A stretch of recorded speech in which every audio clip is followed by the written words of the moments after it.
Should interest rates and mortgages be going up?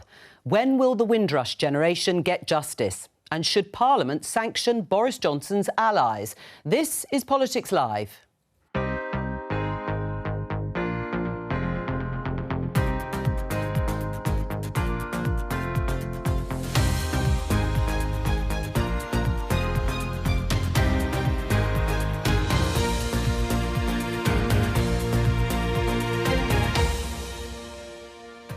Joining me, Conservative MP Nick Fletcher, Labour Shadow Minister Sarah Owen, journalist and author Tomiwa Owolade and Nadine Batchelor-Hunt from Politics Home. Today, the Bank of England has just raised interest rates to 5%. How much pain will that cause homeowners and renters? If I have clients coming to me on a 2-year fix that they took 2 years ago, and I'm suggesting it's £300-400 a month extra on a mortgage payment, then there's some shock. We'll speak to an economist who says high interest rates won't stop rising prices. Arrivals at Tilbury. The Empire Windrush brings to Britain 500 Jamaicans. Many are ex-servicemen who know England. They serve this country well. We'll be live at Tilbury in Essex, where the Empire Windrush arrived 75 years ago. My guest, Tomiwa Owolade, argues that race relations in Britain shouldn't be seen through an American prism. Is it thought that this House, when it comes to a conclusion, must be obeyed? And is Parliament about to sanction MPs who criticise that report into Boris Johnson?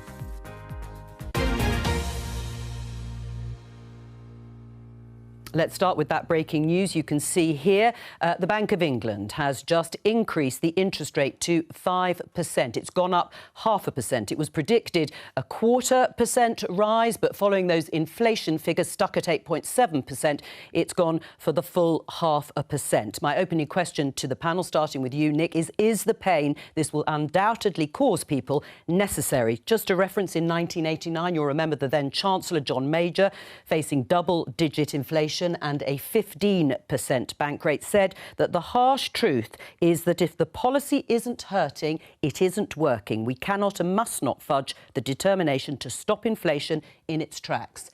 Is he right, and is it right now? It's very difficult, but obviously it's one tool that the Bank of England, in fact, I believe it's really the only tool that the Bank of England have got to try and curb inflation. Inflation affects everybody, and it's something that we've got to get control of. The government obviously have set an inflation target of 2%. The Bank of England's job is to try and get to that point, and obviously they are putting their interest rates up to try and achieve that. So it is necessary? I do think it is necessary to get the inflation where it needs to be. I do think that you could probably hold off a little bit. I do think interest rates take time to take effect, and there's people who are on fixed mortgages where it's not actually taking effect, but will do in a few months' time. All right, well, we'll come back to some of the detail, but broadly speaking, is this pain necessary in order to bring down inflation, Sarah? After 13 years of a Tory government, this is the pain, the reality that people are suffering. We shouldn't be in this place in the first place. I mean, we had 4 different chancellors in the space of 4 months, and they crashed the economy, and that is why we are here. You wouldn't be here, of course, I realise that. You wouldn't be used this as a starting position, but we are here now. You also agree it's necessary and there's nothing government can do? I think that government could be doing a lot more to help people with the impacts, but in terms of the impacts of what's happening right now and the real cost of this inflation. £1,000 more on a shopping budget, mortgages going through the roof, people facing repossessions. This is the reality of the 13 years of Tory mismanagement of our economy, and we're all paying the price. Is it a necessary evil? I can't see any alternative to it. The striking thing is that by next year, according to the Resolution Foundation, 800,000 people would need to remortgage their homes. The amount that people would need to pay for the mortgages next year would also increase by £300. And what's also striking is that Rishi Sunak promised to halve inflation this year. And clearly that's not going to be the case anymore. You don't think that will happen? It's not achievable? I don't think so. I don't think so. And I think it just illustrates again that one of the main planks of Rishi Sunak's attempt to be Prime Minister was economic stability and bringing the economy back on track. But that's clearly not the case well, now. and that may well have political implications, of course, at the general election when that happens. Is it a necessary evil? Is this the pain we have to go through to bring down inflation? I mean, so far it feels a little bit like these interest rates have been a blunt instrument because inflation is still remaining incredibly sticky. I mean, Rishi Sunak's promise to half inflation by the end of the year should have been quite straightforward. You know, we're comparing it against a higher base. You know, the increase from this time last year is going to naturally be smaller. Except he doesn't seem to have any levers at his disposal. Well, this is a situation now, so you have to wonder, first of all, if this is working with the Bank of England and whether or not there needs to be a kind of rethink. But also, the government needs to start thinking about what it can do to mitigate these consequences of these things. Well, that's the only kind of, right now, in the immediate situation, it feels that that's the only way that people can be helped really immediately. Well, let me show you headlines here in the Times. First of all, triggering recession could tame inflation. So that could be the pain that people have to endure. Chancellor's advisers, though, claim bank misjudged crisis. I don't know if that's how you feel, Nick, about it. I'll ask you in a moment. But that's also because yesterday on the Today programme, interview with Karen Ward, a member of that committee of advisers to Jeremy Hunt, said that actually they should have created what she says fear earlier. They came to this too late. And then the Tories turn on bank over rates crisis. Again, your colleague, Dame Andrea Leadsom, has accused the bank of doing too little, too late. Is she right? Yes, I think she is, and I think the general view is that. I mean, there's only so many things that the bank can actually do, and putting the interest rates up is one of them, and they should have done it probably several months earlier. And if they'd have done that, it would have helped. Obviously, we still needed to go through it, but I think we've had 13 interest rate rises consecutively, and it's causing an awful lot of hardship. I mean, Rishi Sunak has come out very strongly supporting, as has the Chancellor, because the Bank of England is independent of government, a decision taken by Gordon Brown in '97, and that should stay the case, should it? Well, as I say, I mean, it's difficult. If it's not independent and it becomes political, so yes, it probably is that. But obviously they should be able to stand up to criticism when they've got things wrong. Well, and it's quite clearly, I believe, that they've actually got this. Do you think they've got it wrong? Do you have criticism of the Bank of England? I think we were right to make it independent. Of course, there can be criticism, but I think it is absolutely inherent that this should be independent. The Bank of England should remain independent because goodness knows where we'd be. But are you critical of the way they've handled it? I think that we need to look at that. I'm more critical of the way government have handled it, to be honest. I am really wholeheartedly in damning consequences that are going to be faced. And it says they're triggering a recession. That's what the Tories are trying to do. That's more pain. That is more pain for working people that are already suffering. And they could be acting now, particularly around mortgage support. What we should be seeing is getting lenders being able to switch to interest-only rates. They can already do that. And to make lenders wait a minimum of 6 months before initiating the Labour package. I think the government's going to do something similar. Well, Martin Lewis has said quite clearly that he hopes that the government takes on the package of measures. Well, but quite frankly, we are constantly having to tidy up your mess, and people are fed up of it. I think that's a ridiculous statement after your last Chancellor, when you were in power, sold off all the gold and left us a note saying there was no money left. 13 years. And we had 5 years of austerity. We had 5 years of austerity to put your mess right. That's what's happened.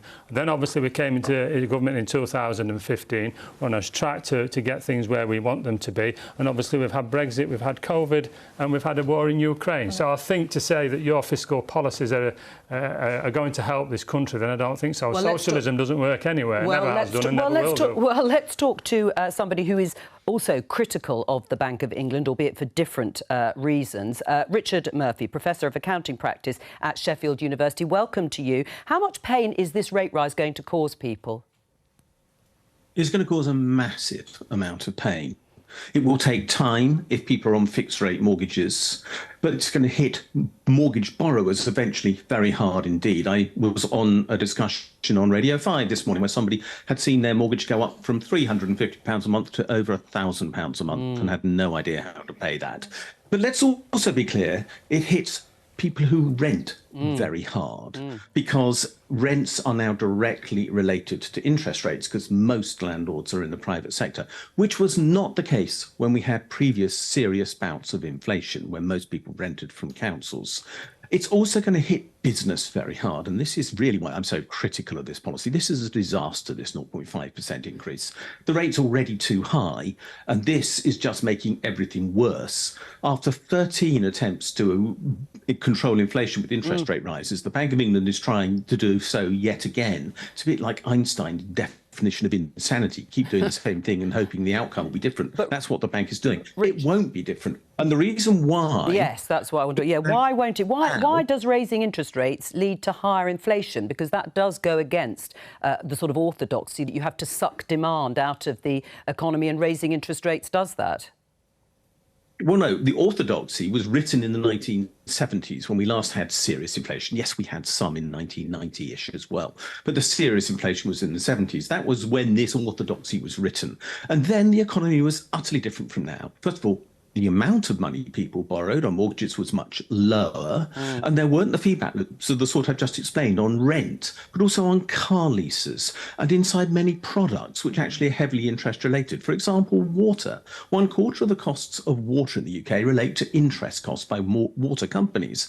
They will go up dramatically, probably threefold as a result of interest rises, and that will be passed straight on to us in inflation again. Right. So the feedback loop we have in our economy is not a wage price spiral. We actually have an interest price spiral, which in most companies is going to be much more costly than the increase in the wage rate. And the Bank of England seems to be completely unaware of this. What would your solution be then to trying to bring down inflation, as Rishi Sunak has pledged to do?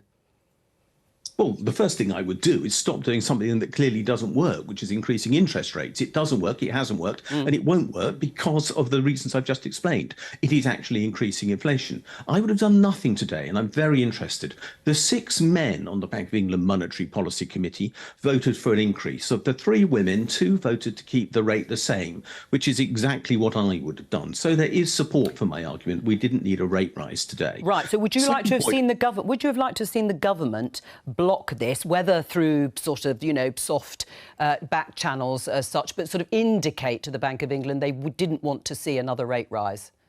Oh, let's be clear. The Bank of England can be overruled by the government whenever it likes. And would you this have liked idea that hang on, the Bank of England is not independent of the government. Read Section 19 of the Bank of England Act, 1998. Yeah. And it says the government can always overrule the Fine, and so should they have done on this case, Richard? That's what I'm saying. Should they have... Right, OK, well, hang on, stay with us. Let's go to the panel. Do you think that is what the government should have indicated? Do you agree with what you've heard from Richard there, Nick? I agree that the interest rates shouldn't have gone up today. I do think we need to... the interest rates have gone up. We need to have some time to let these increased interest rates actually take effect before we put them up again. So I would personally wait at least 3, 4, 5, 6 months. Let some of these people come off these mortgage deals that they're on already. The pain will obviously take place then. Then inflation will start to drop, and then we can start looking forward again. But to continually keep on putting them up without actually seeing the effect is very, very difficult to do. And the people, the small amount of people that are paying desperately at this moment in time. Sarah, what do you make of what Richard said?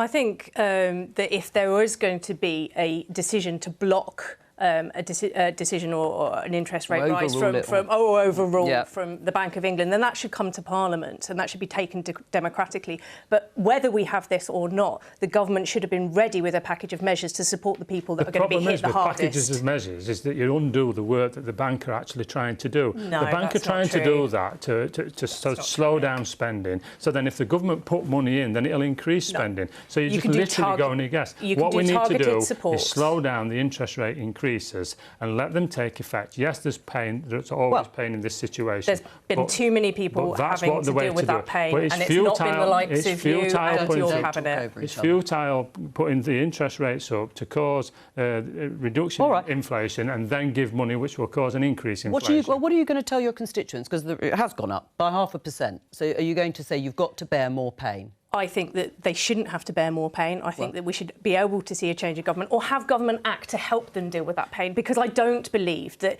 overall interest rates will increase or inflation will increase with targeted short-term temporary support to stop people losing their homes, and that is what we're offering. What do you make of the call from Richard Murphy to intervene, if you like, from the government with the Bank of England's decision? I think he makes a really good argument in terms of increasing interest rates could actually worsen inflation. And we also have to remember that we're putting pressure on people's household budgets when they've already had really, really high inflation. There's already so much pressure on people. I mean, the levels of poverty in this country are rising at the moment, the amount of people in debt because they can't afford to pay their bills, that's going to be hit as well. So I do wonder, you know, how many times we're going to have these interest rate rises. You know, what if this one doesn't work? Are we going to have another one and then another one? At what point will the government kind of take a more hands-on approach? And now I understand why the independence of the Bank of England is important. You made a really good point about, you know, Liz Truss and Kwasi Kwarteng. We don't know what would have happened there if it wasn't independent.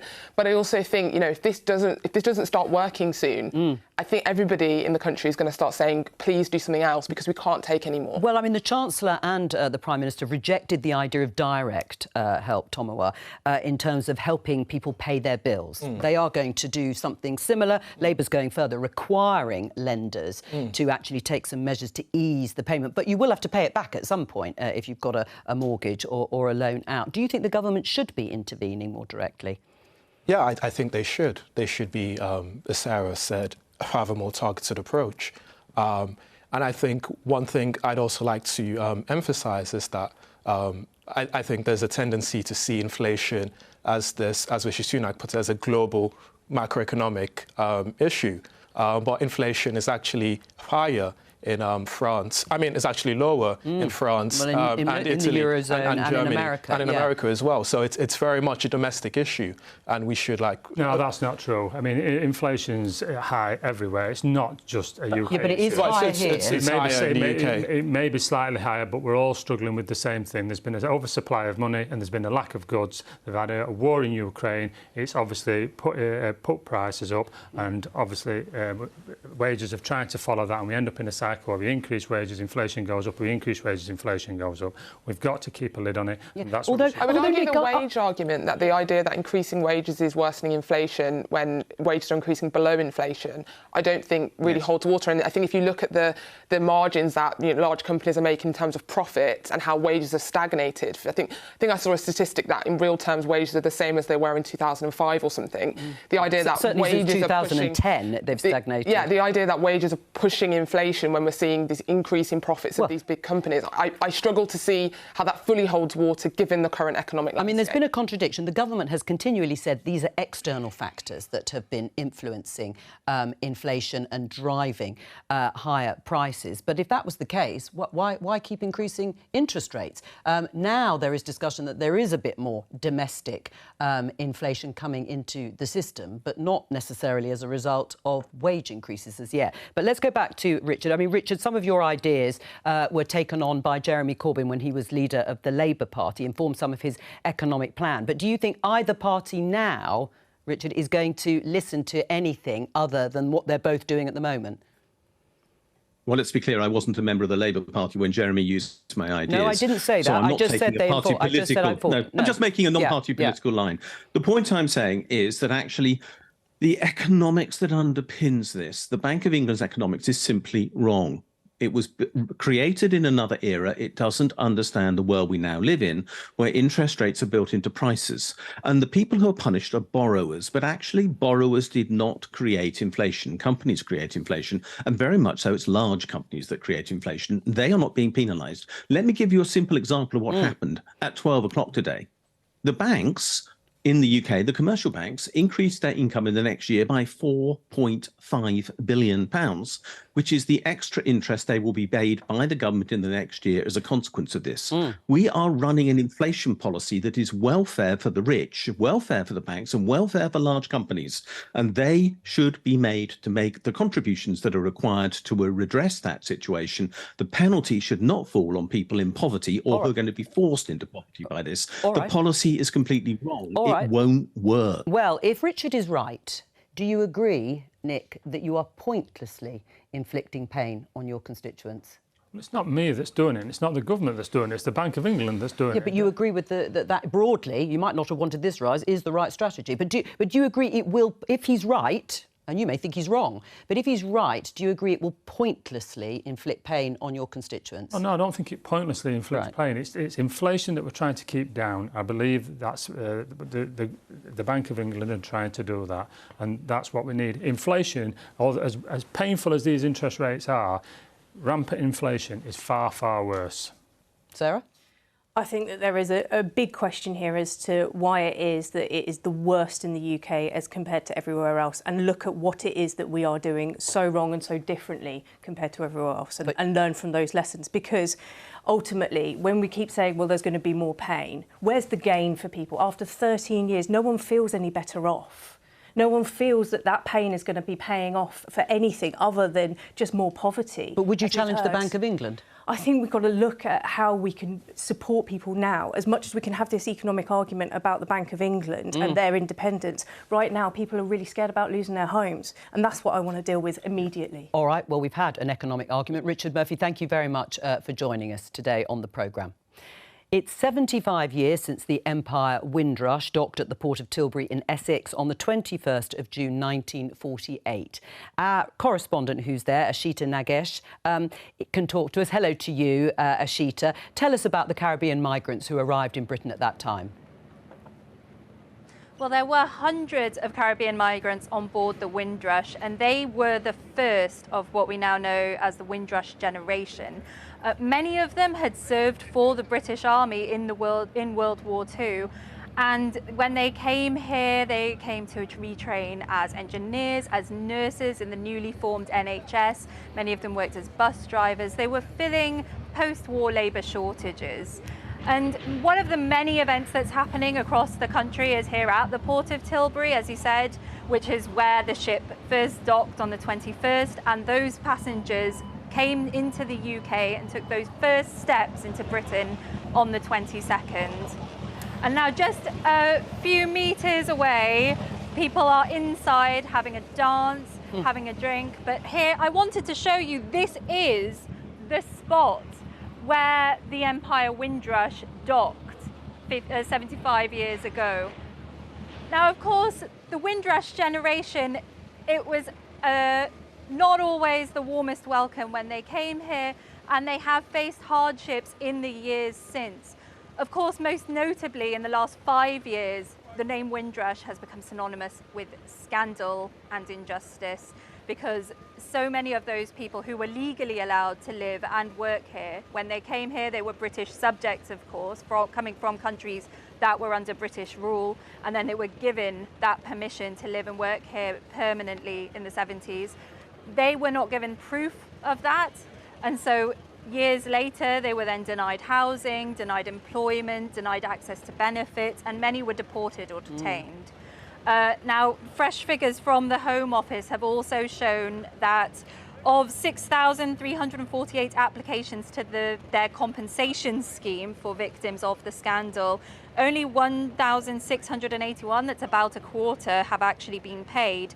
And there are over 2,000 people still waiting for a decision. OK. There have also been growing calls from other groups like Human Rights Watch for that compensation scheme to be taken out of the Home Office's control, yes, and given to an independent body. Now, the Home Office told me in a statement that it's paid or offered more than £75 million to victims of the scandal, and that it's committed to righting the wrongs of the Windrush scandal. All right, Ashita Nagesh there in Tilbury. Thank you very much. And yes, those commemorative events will continue throughout the day. Nadine, your grandparents were part of the Windrush generation. What was their experience? So I think one of the things that people don't talk about when it comes to the Windrush generation is a lot of people were promised that they would be given jobs that matched the skills they had when they were in the Caribbean. In my family's case, my grandmother came over and he was made a bus driver, and he was a highly skilled worker. So that was one of the things that people don't talk about very much, is that a lot of people were led over here on kind of false pretences. But the impact and the contributions that the Windrush generation have made to the UK are immense. My grandfather set up the Birmingham Racial Attacks Monitoring Unit when he was here. He was active in local politics. He was a Labour Party member, and he obviously made the UK his home. He had many children, and I'm one of his grandchildren. I'm incredibly proud, and I think it's one thing kind of recognising their contributions to the NHS, etc. But we also have to recognise that there was that false pretence, and also people experienced a lot of racism when they arrived here. I mean, it wasn't just them. They'd gone from a country where they didn't experience racism because everyone was black to the UK, where they were told it was the motherland and that they'd be welcome with open arms, and they weren't. and then their children faced racism. I mean, my dad used to get chased home by racists, and you know, I remember he told me that he was looking for a job, and he'd go to a shop that had an advertisement in the window, and he'd go in and they'd say, "Not for you." So we really need to think about this as a holistic thing and not just focus on the positive, people came over. What happened next? And I think that's something we need to also talk about. Has that generation, listening to Nadine with the experience of her own grandparents, has justice been delivered for the Windrush generation, particularly after what happened in 2018, when many people who didn't have the documents through no fault of their own found themselves exposed to Home Office rules and many were deported? Justice has clearly not been delivered to them, if only a quarter of them have received the financial compensation that they rightly deserved. And I think what makes the Windrush scandal especially painful and especially bitter for them is, as Nadine rightly put it, Britain was seen as the motherland. Britain was seen as the place you go to better yourselves. And even amongst the people that were on Empire Windrush, they had a great patriotic sensibility, which has been soured, unfortunately, by their experience of racism. But I would also say that I think it would do a disservice to that generation and to subsequent Black British people to completely define their experiences solely in terms of racism. Well, we'll discuss a little bit more. We can see pictures here of the Empire Windrush, which landed where Ashita was standing there at Tilbury Docks, helping to rebuild Britain after the war. Do you think justice has been delivered, Nick? Well, obviously we're not there yet, are we? Just from what you've said there. I mean, it is a stain on our history, the way that people were treated, and it's not something that that should be taken lightly at all. And we need to learn from these mistakes. Do people need to be compensated immediately now? The full number, I can't remember the total, but if it's 1,681, that's a quarter. If we're talking about 5,000 or so people, should they be compensated immediately? We have to remember some of them have died as well. Yeah, of course. There are people that have died, and you know, people had healthcare withdrawn, like cancer treatments and things like that. So there are people who will never. And some of them get justice. deported. And many deported. But you know, and this generation are in their 70s and 80s now. You know, they cannot continue to wait forever. We need to be moving much quicker on this. It's as simple as that. There's no two ways about it. I mean, the Home Office says £75 million has so far been paid out to victims through this scheme. The Home Office not known for its efficiency when it comes to bureaucracy. Is that part of the problem, that it is sort of, you might say, cock-up rather than conspiracy? Well, I think the Home Office delays are really compounding the injustices that have already taken place. And also, I think the lack of trust, because it was the Home Office that had this scandal, that was responsible for it, was at the heart of it. And I agree that we should be taking the Windrush compensation scheme out of the Home Office, because it's about efficiency, but it's also about trust as well. And I think if we're talking about the injustices, we're not just talking about the compensation, we're also about what about future generations, so that the experiences of Nadine's granddad isn't going to be seen by future generations as well. I think we've got to look at this as a whole. And yes, we've got to see the wonderful contributions and make that a proper celebration. But until those injustices are righted, it's always going to be bittersweet. Right. Well, I mean, this headline, just finally, Nadine, in The Independent, hundreds of Windrush victims waiting over a year for the compensation on the callous scheme we've been talking about. But actually, if we go back in time to the 1960s, when you were talking about your grandparents working, hundreds with chronic and mental illness sent back to the Caribbean then in the 1960s. This was under the Wilson government. That's only just been unearthed now by the BBC, previously classified documents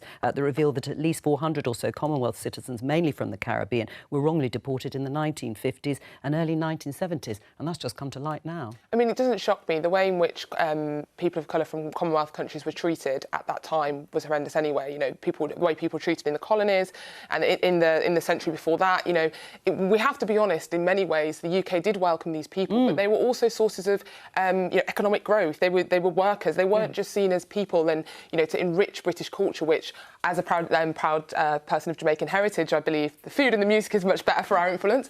But, you know, they were also seen as kind of economic workers. And that's another reason when you see people were led over here on false pretences. So I think there's so many people that haven't received justice, and there's so much hurt about this in the Afro-Caribbean community, that there is just no reason for this not to have been dealt with by now. And every day that goes by is another risk of another Windrush victim dying. It's more stress for these families that have been tied up in the legal system trying to get this sorted out. So if Windrush Day, the 75th anniversary of the Windrush arriving is going to mean anything, the government really just needs to get this sorted as soon as possible. The wait is just absurd. Are you also not surprised? It's been going on for decades, actually, so these documents have uncovered, not just in the last 5 years or so. No, I am sadly not surprised, and it really does. I think that there will be more people that will die without seeing the justice that is deserved to them and to their families. And it's something to say that this should be a priority for the government. Really, it should, because we have got a very small, narrow time limit now where people can actually see that justice and be able to enjoy that justice as well. All right, well, let's talk to Tomo about his book. It's out today. This is Not America. In it, you argue about many things, but broadly that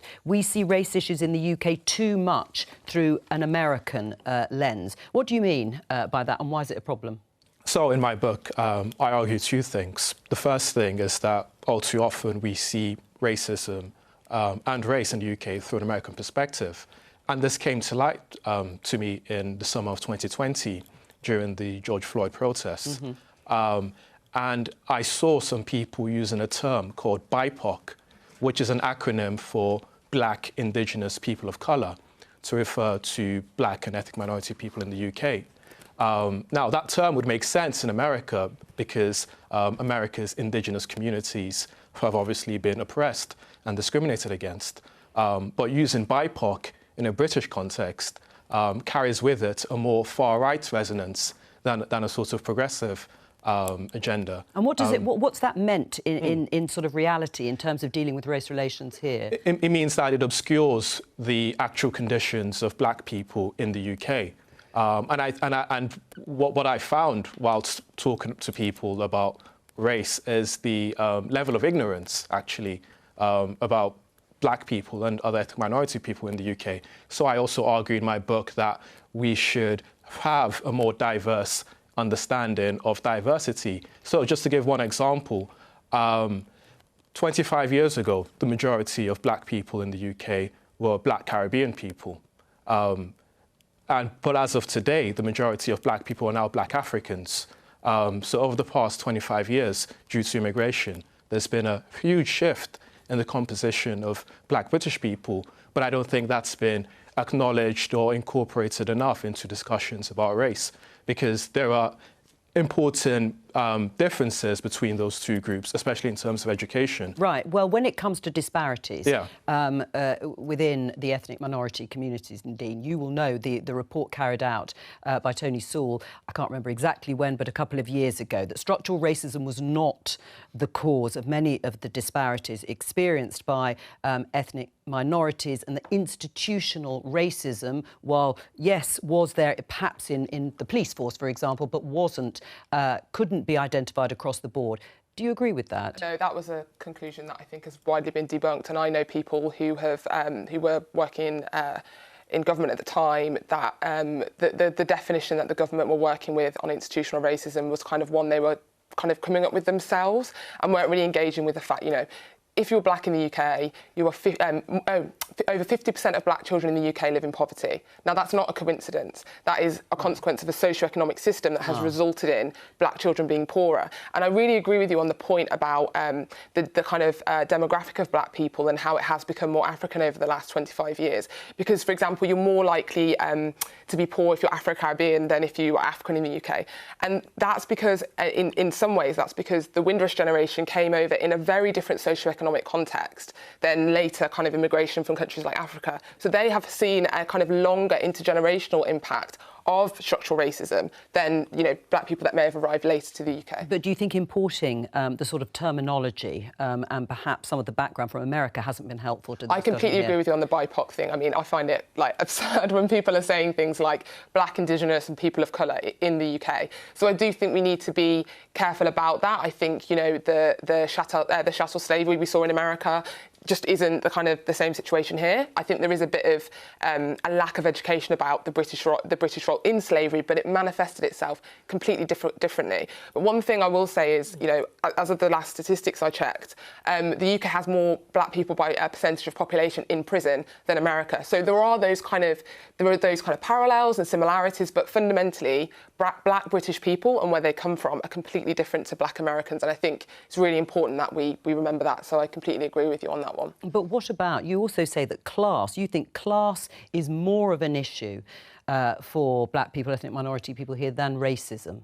And this was clear to me after looking back at my education. So I went to a state comprehensive school in southeast London, and the striking thing about that experience was that the white working class kids were friends with ethnic minority kids of all backgrounds. And the white middle class kids in my school were friends with ethnic minority kids of all backgrounds.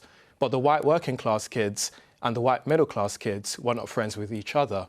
And I think that all too often when we talk about the inequalities in society, class isn't mentioned sufficiently enough. And I think class is still one of the main dividing lines in the UK. Nadine? Yeah, I completely agree with that. But I think the way in which racism manifests itself is by socioeconomic disenfranchisement. So inherently, the fact that we have this kind of structural racism is because black people are poorer. You know, as I said, over 50% of black children in the UK live in poverty. That is a horrifying statistic. The idea that there isn't some kind of structural, if you're saying it's not structural, then you're kind of placing the blame on black people, indirectly. So I think it's really important to remember that. And also, in our education systems, I think, as we were touching on with black Caribbean and black African people, the attainment gap, I think, is also something that's important to look at, because I did my dissertation on the experiences of people of colour at the University of Cambridge, and one of the things that you see is that people from Afro-Caribbean backgrounds, most commonly mixed race people from Afro-Caribbean backgrounds, have the lowest achievement. And why is that? Where is that coming from? So there are those really important disparities that we have to get into on a more granular level. And just to go back to that, black Caribbean pupils in schools are 3 times more likely to be excluded than black African pupils. And I argue in my book that if we genuinely care about the inequalities in our society, we need to be more specific in our focus rather than making generalisations. Sarah, what do you make of what you've heard? And this idea that class, as Tomowa says, is actually more important, perhaps, than racism itself. Do you know what, for a start, it's wonderful to be able to listen to both of you and be able to hear that and have that discussion in front of us. And I think that we would benefit much more for children, for older people, for the way our public sector and our organisations work if we have these conversations, but we don't just have them once a year, that they are much wider, much more widespread. And we have that deeper understanding of the diversity within our society, because you're absolutely right. I don't think we do, particularly of the mixed race experience as well, and the experience of the different immigration generations. What our first generation immigrants wanted is going to be very different from the experience that we have now. And I think that conversation needs to be had. It needs to be had frankly. It's not always comfortable, but we suffer if we don't. Nick?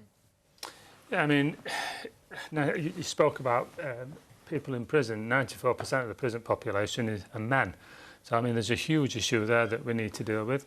I think the Sewell report talked about white working class boys are the ones that are actually being left behind. This was from an educational point of view, yes, I come from a working class background, so I think the fantastic thing about this country is that you can achieve anything if we all really work hard. Obviously, there's been huge issues in the past. We need to learn from them, but we need to make sure all the opportunities are there for everybody to take, and I think that's a really important thing for us to do.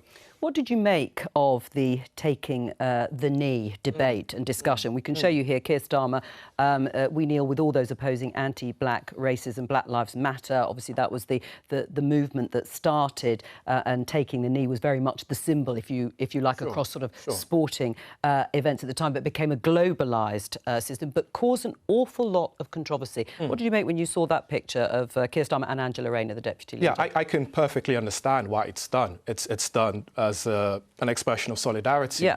But I think the risk with things like taking the knee is that it becomes performative. It becomes merely a symbolic gesture without actually trying to resolve the material issues that affect black and brown people. And one thing that struck me about the World Cup last year was that when the England national team played the American national team, the England players took the knees, but the American players did not. And I found that striking. And I think that's a sort of illustrates my point that all too often we follow America rather than trying to focus on issues that pertain to our own country.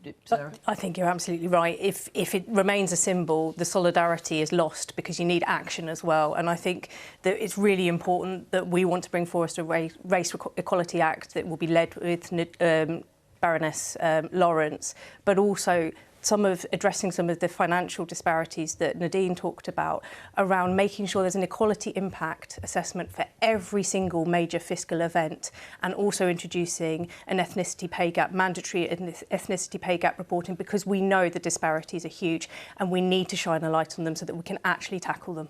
All right, let's move on, because on Monday, you'll remember the Commons voted overwhelmingly backing the Privileges Committee report, which said that Boris Johnson had deliberately misled MPs in the House of Commons. Now, some of his biggest supporters believe that their free speech is under attack because they spoke out in quite colourful terms, some of them, about the inquiry and the system that was used to scrutinise Boris Johnson. Let's have a listen to this. Is it thought that this House, when it comes to a conclusion, must be obeyed? Is it the case that we must not criticise the Dangerous Dogs Act because it was passed by this great and noble House? Or are we in fact allowed to criticise as a fundamental of free speech that which happens to us, that which is reported about us, that which is said of us? Attacks by honourable members on other honourable members designed to pre-empt the committee's findings frustrate the will of the House, erode public confidence and thereby undermine our democracy. They may themselves be contempt of the House because they are attempting to impede the functioning of the House. We will be doing a further report to the House on this shortly, inviting consideration of what could be done to prevent this happening in the future. Harriet Harman, who chaired the committee of that report. Are you expecting, Nick, to be mentioned in Harriet Harman's report when she looks at those who criticise the committee, because you did too? I don't think I particularly criticised the committee. I didn't agree with the finding of the committee after sitting and listening to a debate, and surely that's what members of Parliament are meant to do. I said I would read the report. I did read much of the report.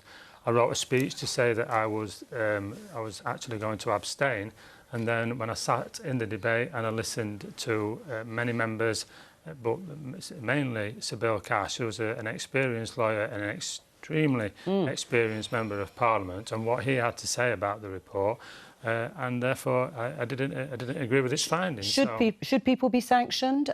Do you agree with Jacob Rees-Mogg that actually it will undermine freedom of speech if MPs like yourself are criticised for having done so? Yeah, I think it will be free speech, and especially being able to speak in the chamber. We have parliamentary privilege. We can say things in there that obviously maybe not able or as easy to say outside of that. We should be able to do that. And what's the point of having a debate if we can't? All right, Sarah? I think that this is up for the point of the committee. It's not for us to decide around this. And I think that, you know, why do you think that Jacob Rees-Mogg and yourself shouldn't adhere to the same rules that everybody else does in Parliament? I think this goes to the fundamental problem of the Tories right now. They think that they can just ride roughshod over the rules that everybody else has to. And that report showed that Boris Johnson partied, lied to Parliament, lied to the Queen, and you voted against that. And it just is beggars belief. Nick, you've got 10 seconds. No, as I say, I refer people to what Sybil Cash had to say, and people need to make their own judgment. So he was an idiot, not a liar. It's all we have time for. There'll be Politics UK tomorrow at 12:15 here on BBC Two and the iPlayer, and of course Politics Live on Monday at 12:15. From all of us here, bye-bye.